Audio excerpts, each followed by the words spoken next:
আল্লাহ রাব্বুল আলামিন বলেন, তোমরা যেই সমস্ত মূর্তির পূজা করো, যেই সমস্ত মূর্তির উপাসনা তোমরা করো আমি আল্লাহকে বাদ দিয়ে, ওই মূর্তিগুলোর কি এমন পা আছে যেই পা দিয়ে তারা চলতে পারে?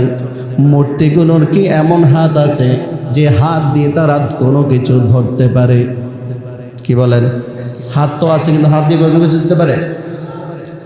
আলাহুম আ'য়ুনুন ইউবসিরুনা বিহা, হে মূর্তি পূজকরা, তোমরা যে সমস্ত মূর্তির পূজা করো ওই সমস্ত মূর্তিগুলো কি কি করে দেখো? তাদের তো এমন কি চক্ষু আছে যে চোখ দ্বারা তারা দেখে? চোখ তো আছে কিন্তু চোখ দ্বারা তারা দেখে না। আমার আল্লাহ বলেন, আমলাহুম আযানুন ইয়াসমাউনা বিহা, তাদের জন্য কি এমন কান আছে যে কান দিয়ে তারা শ্রবণ করতে পারে? মূর্তির তো কানও আছে, কিন্তু এই কান দ্বারা তারা শুনতে পায় না। সত্যায়ন টিভি, শুদ্ধতা ছড়াই প্রাণে প্রাণে। রাসূলুল্লাহ সাল্লাল্লাহু আলাইহি ওয়াসাল্লামকে আল্লাহ রাব্বুল আলামিন এমন কিছু নিয়ামত দিয়ে ভূষিত করেছেন যেই নিয়ামতগুলো অন্য কোনো নবীকে আল্লাহ দান করেন নাই। সুবহানাল্লাহ বলি। যে সমস্ত নিয়ামত অন্য কোনো নবীকে আল্লাহ দান করেন নাই, সেই সমস্ত নিয়ামতগুলো থেকে একটি নিয়ামত হচ্ছে মিরাজ। একটি নিয়ামত কি? মিরাজ। প্রসিদ্ধ বর্ণনা অনুযায়ী এই মেয়ারাজ রজব মাসে সংগঠিত হয়েছে। কোন মাসে? প্রসিদ্ধ বর্ণনা এই জন্য বললাম, কোন সনে কোন মাসে মেয়ারাজের ঘটনা ঘটেছে এটি নিয়ে ঐতিহাসিকদের মাঝে প্রচুর মতভেদ আছে। কিন্তু মেয়ারাজ এটা সত্য, বিন্দু মাত্র কারো সন্দেহ থাকলে ঈমান থাকবে না। যেহেতু সূরা বনী ইসরাঈলের প্রথম আয়াতে আল্লাহ রাব্বুল আলামিন মেরাজের আলোচনা করেছেন, তার অর্থ হচ্ছে মেরাজের ঘটনা কোরআনে আছে। কোনো ব্যক্তি যদি মেরাজকে অস্বীকার করে তাহলে সে কোরআনের আয়াতকে অস্বীকার করল। আর কোরআনের পুরো আয়াতকে অস্বীকার করার কোনো প্রয়োজন হবে না কাফের হওয়ার জন্য, বরং একটি অক্ষরকেও যদি কেউ অস্বীকার করে তার ঈমান চলে যায়। তো কি মতভেদ আছে? কেউ কেউ বলেন মেরাজের ঘটনা ঘটেছে হিজরতের 6 মাস পূর্বে, কেউ কেউ বলেছেন 8 মাস পূর্বে, কেউ কেউ বলেছেন 11 মাস পূর্বে, কেউ কেউ বলেছেন 1 বছর পূর্বে, কেউ কেউ বলেছেন 1 বছর 2 মাস পূর্বে, কেউ কেউ বলেছেন 1 বছর 3 মাস পূর্বে, কেউ কেউ বলেছেন 1 বছর 5 মাস পূর্বে, কেউ কেউ বলেছেন 2 বছর পূর্বে, কেউ কেউ বলেছেন 3 বছর পূর্বে, কেউ কেউ বলেছেন 5 বছর পূর্বে। তাহলে সন এবং মাস নিয়েও মতভেদ আছে। কোন মাসে হয়েছে? কেউ কেউ বলেন শাওয়াল মাসে হয়েছে। কোন মাসে? শাওয়াল মাসে। আর কেউ কেউ বলেন না, রবিউল আউয়াল মাসে হয়েছে। কেউ কেউ বলেছেন রবিউল সানি, কেউ কেউ বলেছেন রমজান মাসে, কেউ কেউ বলেছেন রজব মাসে। মাস নিয়েও মতভেদ আছে। তবে প্রসিদ্ধ মত হচ্ছে রজব মাসের 26 তারিখ দিবাগত রাতে, যেটাকে আমরা রজব মাসের 27 তারিখ বলি। এই জন্য রজব মাস আসলেই মেরাজের আলোচনা করা এটা আমাদের ঈমানি দায়িত্ব হয়ে পড়ে। কিছু কিছু আলোচনা আছে মৌসুমি আলোচনা, এগুলো আলোচনা করতেই হয়, নাহলে হারিয়ে যাবে। আর আমরা মুসলমান, কোরআনে যে বিষয়টির কথা সুস্পষ্টভাবে বর্ণিত আছে সেই বিষয়ের সাথে আমরা পরিচিত হব না, বিধর্মীরা পরিচিত হবে না। কি বলেন? আমাদের পরিচিত হওয়া জরুরি আছে কি না বলেন? আচ্ছা, আল্লাহু আকবার। এই মেরাজের ঘটনা কেন ঘটল? মেরাজের পটভূমি কি? কোন ঘটনাকে কেন্দ্র করে আল্লাহ রাব্বুল আলামিন মেরাজের ঘটনা ঘটিয়েছেন? ভালোভাবে লক্ষ্য করব। আল্লাহ রাব্বুল আলামিন হযরত আদম আলাইহিস সালাতু ওয়াস সালাম থেকে শুরু করে আমাদের নবী বিশ্ব নবী হযরত মুহাম্মদ মুস্তাফা, একটু জোরে বলেন, সাল্লাল্লাহু আলাইহি ওয়াসাল্লাম পর্যন্ত যত নবী রাসূল প্রেরণ করেছিলেন, প্রত্যেক নবীকে একটা দায়িত্ব দিয়েছিলেন, তোমরা পৃথিবীবাসীকে বলো আল্লাহ ছাড়া কোনো মাবুদ নেই, আল্লাহর সাথে কোনো শরিক নেই, এবং তোমাকে যে আমি আমার পক্ষ থেকে পাঠাচ্ছি এটার কথাও বলবা যে তুমি আমার রাসূল। প্রত্যেক নবীকে এই কথা বলেছিলেন, আমাদের নবীকেও কথা বলেছেন। কিন্তু একটি কথা, যে কথাটি আল্লাহ অন্য কোনো নবীকে বলেন নাই, আমাদের নবীকে বলেছেন, সুবহানাল্লাহ। সে কথাটা কি?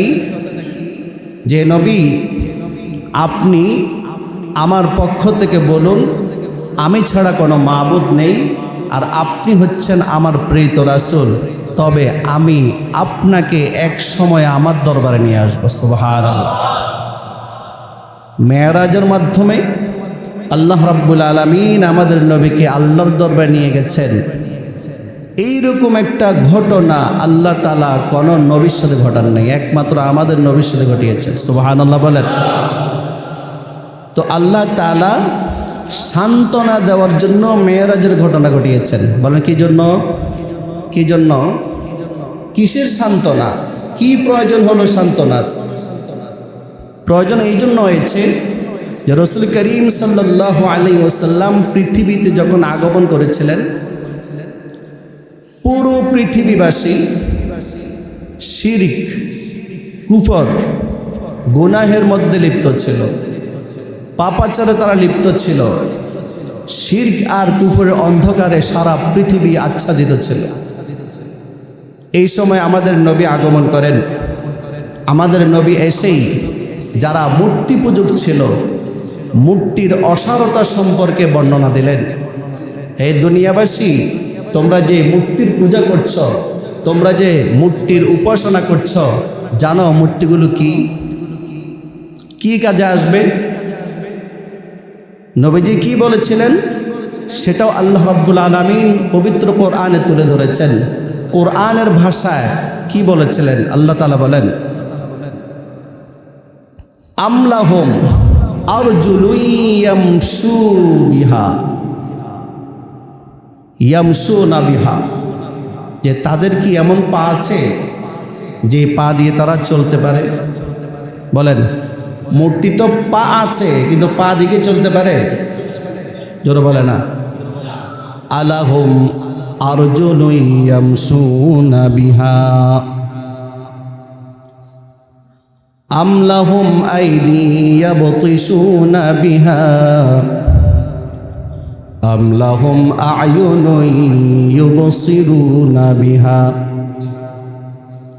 আম লাহুম আযানুন ইয়াসমাউনা বিহা। আল্লাহ রাব্বুল আলামিন বলেন, তোমরা যেই সমস্ত মূর্তির পূজা করো, যেই সমস্ত মূর্তির উপাসনা তোমরা করো আমি আল্লাহকে বাদ দিয়ে, ওই মূর্তিগুলোর কি এমন পা আছে যেই পা দিয়ে তারা চলতে পারে? মূর্তিগুলোর কি এমন হাত আছে যে হাত দিয়ে তারা কোনো কিছু ধরতে পারে? কি বলেন? হাত তো আছে কিন্তু হাত দিয়ে কোনো কিছু দিতে পারে? আলাহুম আ'য়ুনুন ইউবসিরুনা বিহা, হে মূর্তি পূজকরা, তোমরা যে সমস্ত মূর্তির পূজা করো, ওই সমস্ত মূর্তিগুলো কি কি করে দেখো? তাদের তো এমন কি চক্ষু আছে যে চোখ দ্বারা তারা দেখে? চোখ তো আছে কিন্তু চোখ দ্বারা তারা দেখে না। আমার আল্লাহ বলেন, আম লাহুম আযানুন ইয়াসমাউনা বিহা, তাদের জন্য কি এমন কান আছে যে কান দিয়ে তারা শ্রবণ করতে পারে? মূর্তির তো কানও আছে কিন্তু এই কান দ্বারা তারা শুনতে পায় না। তা নবী করিম সাল্লাল্লাহু আলাইহি ওয়াসাল্লাম মূর্তি পূজককে যখন কথাগুলো বললেন, বলেন তো যদিও নিজের বংশের লোক হোক না কেন, তারা আমাদের নবীর উপর খুশি হবে নাকি নারাজ হবে? বলেন।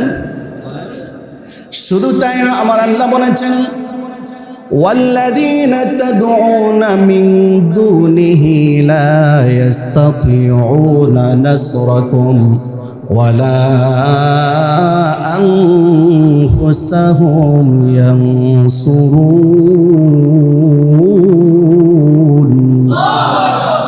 আল্লাহ রাব্বুল আলামিন বলেন, তোমরা যে মূর্তিগুলোর পূজা করো, এই মূর্তিগুলোর অসারতা শোনো।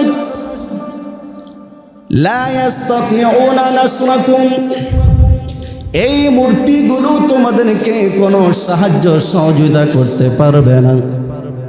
আরে শোনো, তোমাদেরকে কিভাবে সাহায্য করবে, তোমাদেরকে কিভাবে সহযোগিতা করবে? ওয়ালা আনফুসাহুম ইয়ানসুরুন, নিজেরাই তো নিজেদেরকে সাহায্য করতে পারবে না, নিজেরাই তো আত্মরক্ষা করতে পারবে না। ওই মূর্তিগুলোর সামনে দুধ দেওয়া হয়, কলা দেওয়া হয়, দুধ আর কলার মধ্যে মাছি মশা বসে। বলেন তো কোনো মূর্তি কি এই পর্যন্ত একটা মাছি হটাইতে পারছে কিনা? এই কথাটা আমার আল্লাহ বলেছেন, ওয়ালা আনফুসাহুম ইয়ানসুরুন, এই মূর্তিগুলো তোমাদেরকে কিভাবে সাহায্য করবে, কিভাবে সহযোগিতা করবে? নিজেরাই তো নিজেদেরকে সাহায্য করতে পারে না। কি পারে বলেন? দেখছেন তো আপনারা মূর্তি দেখছেন তো কখনো? কত টাকা খরচ করে বানায়, কত সুন্দর করে বানায়, কত কিছু দেয় তাকে, কত কিছু দিয়ে সাজায়।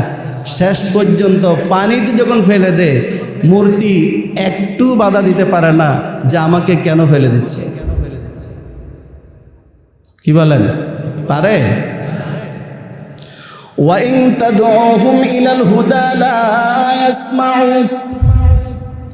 মূর্তি সম্পর্কে আমার আল্লাহ বলেন, ওয়াইন তাদউহুম ইলাল হুদা, তোমরা যদি এই মূর্তিগুলোকে হেদায়েতের দিকে ডাকো, সৎ পথে ডাকো, লা ইয়াসমাউ, এই মূর্তিগুলো কিন্তু শুনবে না। কারণ তাদের এমন কোনো কান নাই যে কান দ্বারা তারা শুনতে পারে। মূর্তিগুলো যদি হেদায়েতের পথে আমরা যে ডাক দিই, মূর্তিগুলোকে নিজে শুনবে? তো তাদেরকে যারা পূজা করে, ওদেরকে মূর্তি কিভাবে সৎ পথে পরিচালনা করবে? আমার আল্লাহ বলেন, ওয়া তারাহুম ইয়ানজুরুনা ইলাইকা ওয়া হুম লা ইউবসিরুন,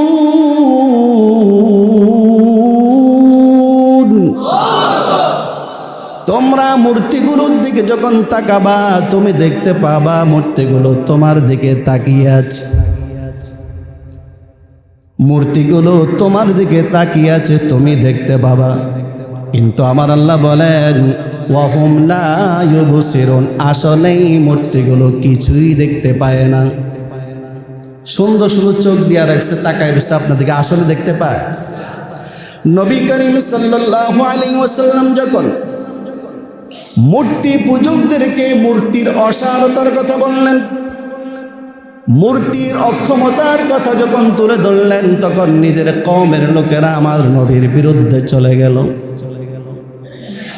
নবী এবং নবীর উপর যারা ঈমান এনেছিলেন, অর্থাৎ সাহাবায়ে কেরামের উপর তারা নির্যাতন বাড়িয়ে দিল। দিনের পর দিন নির্যাতনের মাত্রা তারা বাড়িয়ে দিল। ওই সময়ের মধ্যে বাহিরের লোকদের মধ্য থেকে যিনি সহযোগিতা করেছিলেন, তিনি ছিলেন আবু তালেব।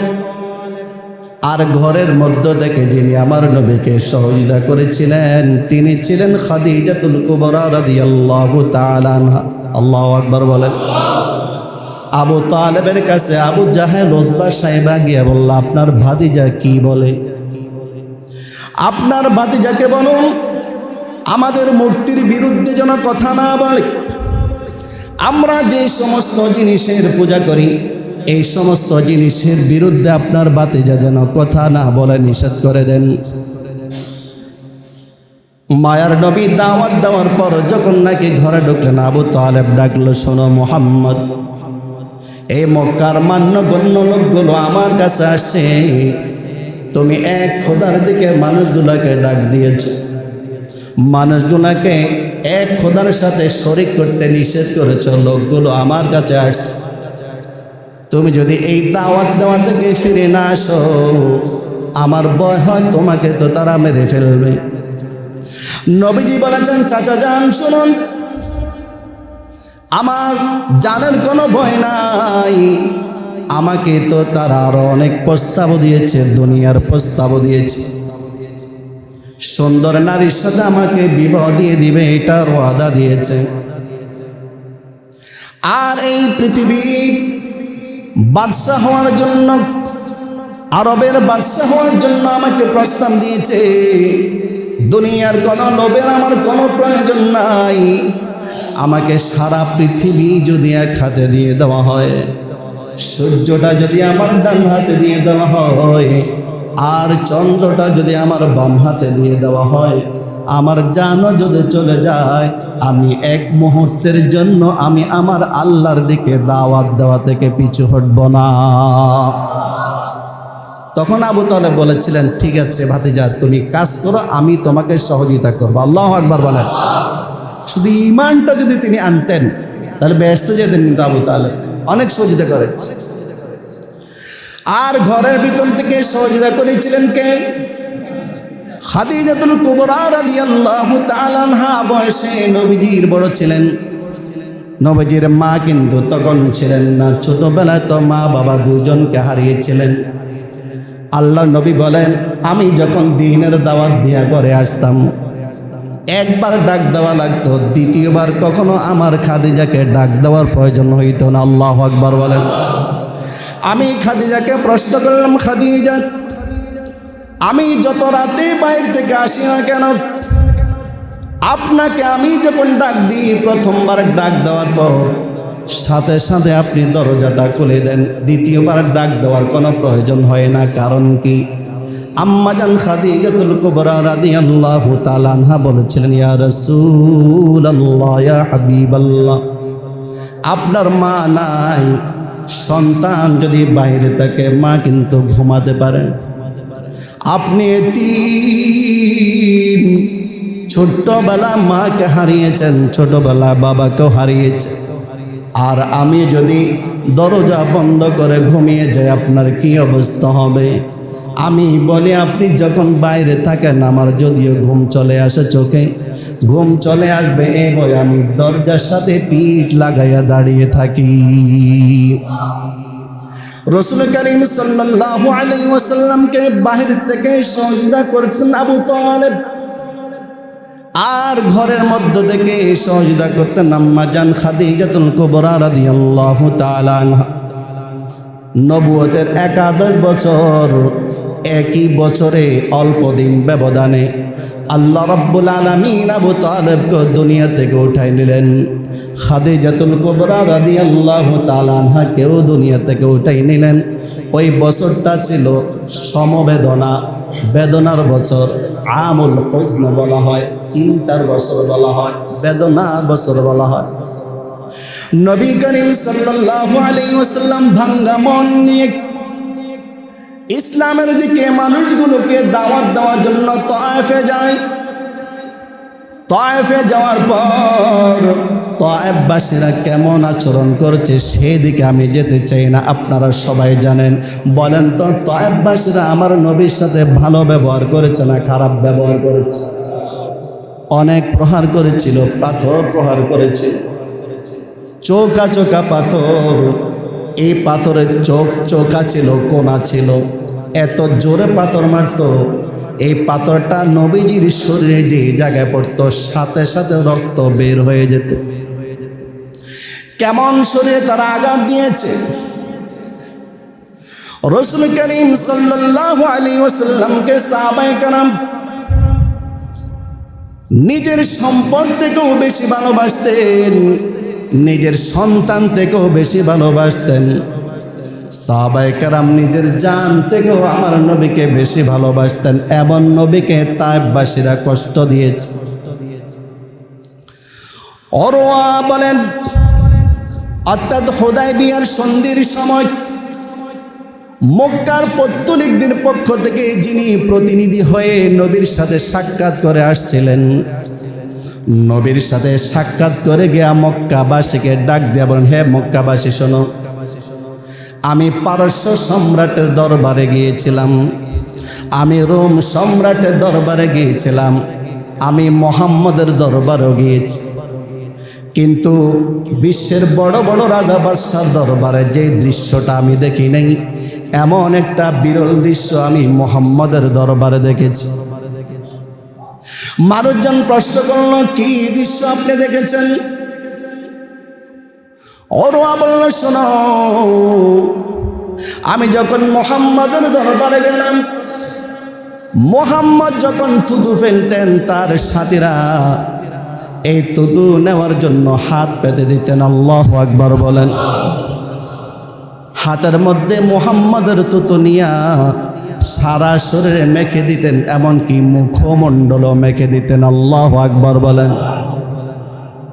আমি দেখেছি মুহাম্মদ যখন ওযু করে, ওযুর অঙ্গগুলো ধৌত করার পর যেই পানিগুলো টপকে টপকে পড়ে, এক ফোঁটা পানি নেওয়ার জন্য মুহাম্মদের সাথীরা দেখলাম এমন প্রতিযোগিতা লাগিয়ে দিত যেন নাকি তারা যুদ্ধে লিপ্ত হয়েছে। আল্লাহু আকবার বলেন। আমি দেখলাম মুহাম্মদ যখন কোনো আদেশ দেয় অথবা কোনো মুহাম্মদ যদি কোনো কাজের জন্য নিষেধ করে দেয়, কাজটা করবা না, আদেশ অথবা নিষেধ, এই আদেশ এবং নিষেধ মানার জন্য তার সাথীরা প্রতিযোগিতা শুরু করে দেয়, কে আগে মানতে পারে। কেমন নবীকে তায়েফবাসীরা কষ্ট দিল। আপনার নবী, আমার নবী মুহাম্মদ সাল্লাল্লাহু আলাইহি ওয়াসাল্লামের মাথা মোবারকে যখন দুইটা লোহার আংটা ঢুকে গিয়েছে, আমরা সবাই জানি, সংক্ষেপে বলছি, এই লোহার আংটা খোলার জন্য আবু বকর রাদিয়াল্লাহু তাআলা আনহু দৌড়ায় যায়, আরেকজন সাহাবীও দৌড়ায় যায়, আবু উবাইদা ইবনুল জাররাহ রাদিয়াল্লাহু তাআলা আনহু। আবু উবাইদা ইবনুল জাররাহ বলেন, আবু বকর,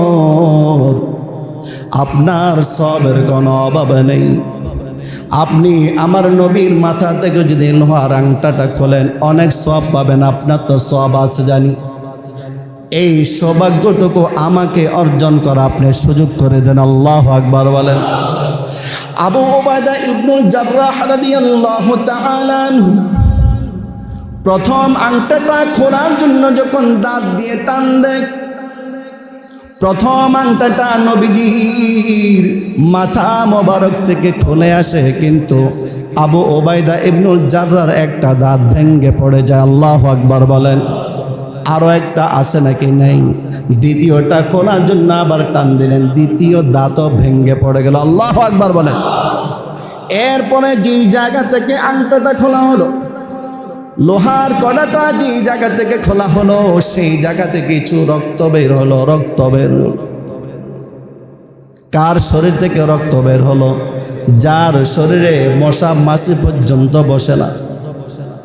এই রক্তগুলো চুষে খাওয়ার জন্য আরেকজন সাহাবী মালিক বিন সিনান রাদিয়াল্লাহু তাআলা আনহু হঠাৎ করে কোত্থেকে এসে সব রক্ত চুষে গিলে ফেলল। আল্লাহু আকবার বলেন। শুধু তাই নয়, নিজের জিহ্বা দিয়ে মহানবী সাল্লাল্লাহু আলাইহি ওয়াসাল্লামের চেহারা মোবারকের মধ্যে যে রক্তগুলো মেখেছিল, ওই রক্তগুলো জিহ্বা দিয়ে চেটে চেটে পরিষ্কার করে দিল। নবীজি বললেন, হে মালিক বিন সিনান, লাং তামাসসাকান নার, তোমাকে জাহান্নামের আগুনে কখনো স্পর্শও করবে না। আব্দুল্লাহ ইবনে জুবাইর রাদিয়াল্লাহু তাআলা আনহুকে নবীজির শরীরে যখন সিঙ্গা দিলেন, সিঙ্গা বুঝেননি আপনারা? কি সিঙ্গা? কি দূষিত রক্ত বের করে এটা। তো নবীজি একবার সিঙ্গা দিলেন, রক্ত বের হচ্ছে না। তো আব্দুল্লাহ ইবনে জুবাইরকে নবীজি বললেন, আব্দুল্লাহ ইবনে জুবাইর, এই রক্তগুলো তুমি নিয়ে যাও, কোথাও দাফন করে দাও। সুবহানাল্লাহ বলেন। কিছুক্ষণ পর আব্দুল্লাহ ইবনে জুবাইর আসলেন। আসার পরে নবীজি প্রশ্ন করেন, আব্দুল্লাহ ইবনে জুবাইর, কি করলা রক্তগুলো? আমরা একটা কাজ দিলে জিজ্ঞেস করি না, কি করলা?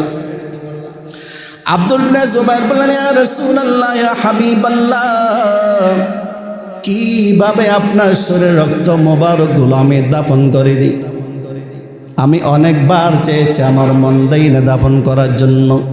আমার নবী প্রশ্ন করলেন, তুমি কি করেছো বলো?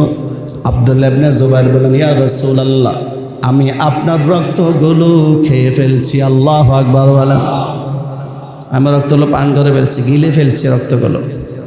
নবীজি বললেন, যার শরীরে আমার রক্ত গিয়েছে তার জন্য জাহান্নামের আগুন হারাম হয়ে গেছে। তো যেটা বলতেছিলাম, তায়েফের ময়দানে নবীজিকে এত কষ্ট তারা দিয়েছে, তখন নবীজির মনটা অনেক ভেঙে গেছে।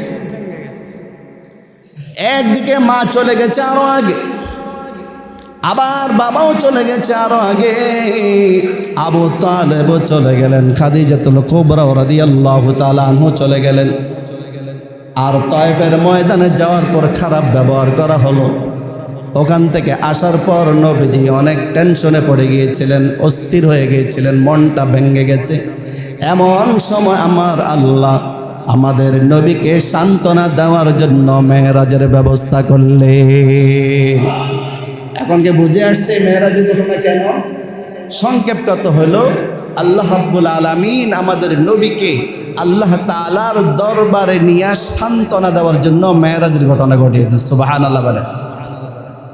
এই আয়াত আমি আপনাদের সামনে তেলাওয়াত করেছি। আল্লাহ বলেন, সুবহানাল্লাযী আসরা বিআবদিহি লাইলাম মিনাল মাসজিদিল হারাম ইলাল মাসজিদিল আকসা আল্লাযী বারাকনা হাওলাহু লিনুরিয়াহু মিন আয়াতিনা ইন্নাহু হুয়াস সামিউল বাসীর।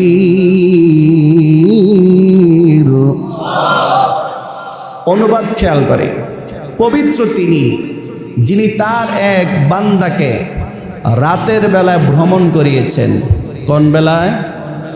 লাইলাম, ভ্রমণ করিয়েছেন মিনাল মসজিদিল হারাম, মসজিদ হারাম থেকে ইলাল মসজিদিল আকসা, মসজিদ আকসা পর্যন্ত, অর্থাৎ বাইতুল মুকাদ্দাস পর্যন্ত। আল্লাযী বারাকনা হাওলাহু, যেই বাইতুল মুকাদ্দাসের আশপাশে অর্থাৎ চতুর্দিকে আমি আল্লাহ প্রচুর নিয়ামত দান করেছি, প্রচুর বরকত দান করে রেখেছি। সুবহানাল্লাহ বলেন। তো মেরাজ কেন, কেন ভ্রমণটা কেন? লিনুরিয়াহু মিন আয়াতিনা, যাতে করে আমি আমার হাবিবকে আমি আল্লাহর কুদরতের কিছু নিদর্শন দেখাতে পারি। সুবহানাল্লাহ বলেন। এই ঘটনার উদ্দেশ্য কি? যাতে করে আল্লাহর কিছু কুদরত নবীকে দেখাতে পারেন। আল্লাহ বলেন, ইন্নাহু হুয়াস সামিউল বাসীর, নিশ্চয় আল্লাহ সর্বশ্রোতা, নিশ্চয় আল্লাহ সর্বদ্রষ্টা। আল্লাহ সব কিছু শোনেন, আল্লাহ সব কিছু দেখেন। এই হচ্ছে আয়াতের অনুবাদ। তাহলে ভ্রমণ শুরু হয়েছে কোত্থেকে? মসজিদে হারাম থেকে কোন পর্যন্ত?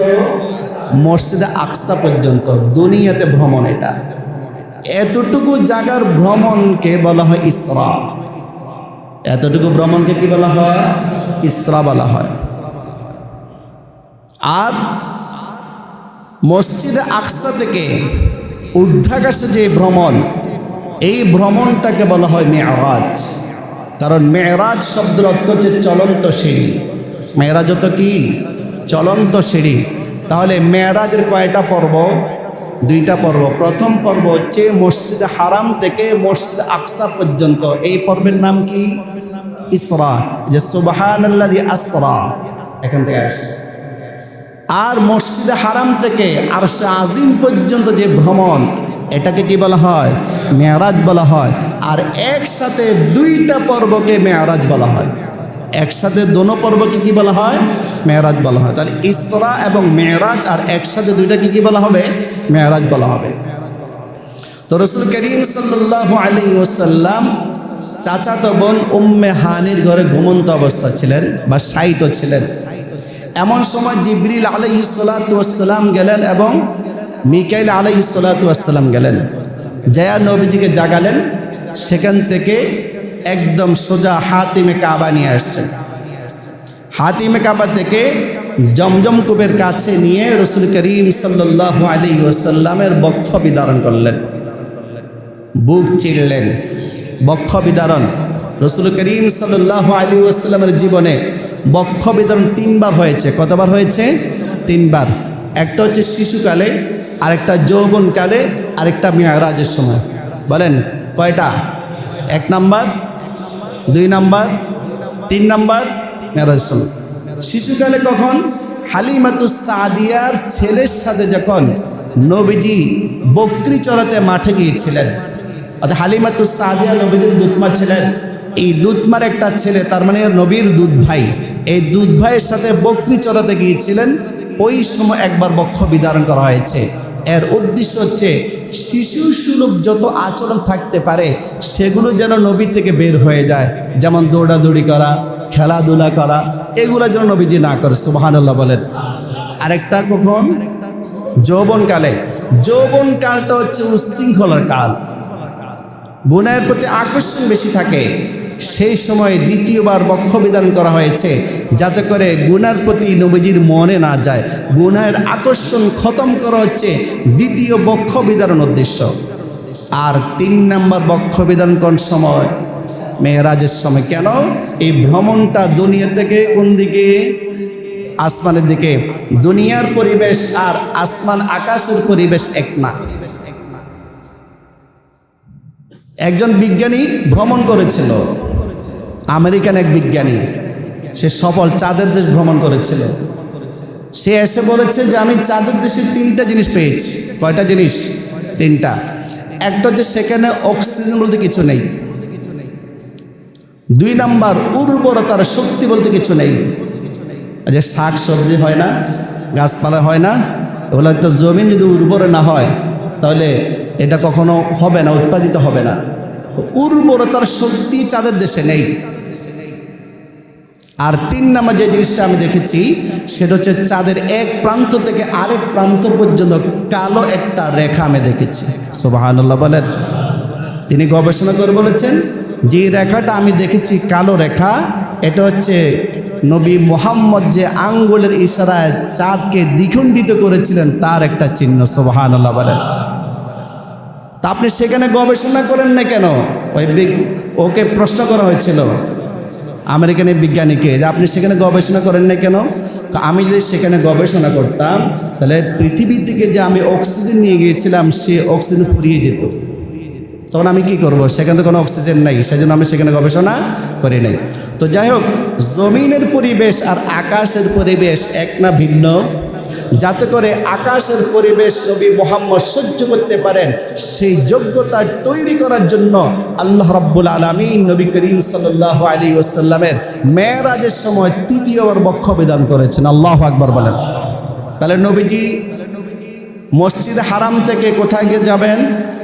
মসজিদ আকসা। যাওয়ার পথে কিছু আশ্চর্য ঘটনা তিনি রেখেছেন। আগামী শুক্রবার এইখান থেকে আলোচনা শুরু হবে। কোনখান থেকে? যে মসজিদে হারাম থেকে তিনি যখন মসজিদে আকসা রওনা দিলেন বোরাকের সাহায্যে, তখন আশ্চর্যজনক কিছু ঘটনা দেখেছেন। এখান থেকে ইনশাআল্লাহ আগামী শুক্রবার আলোচনা হবে। আপনারা অনেক দেরি করে মসজিদে আসবেন।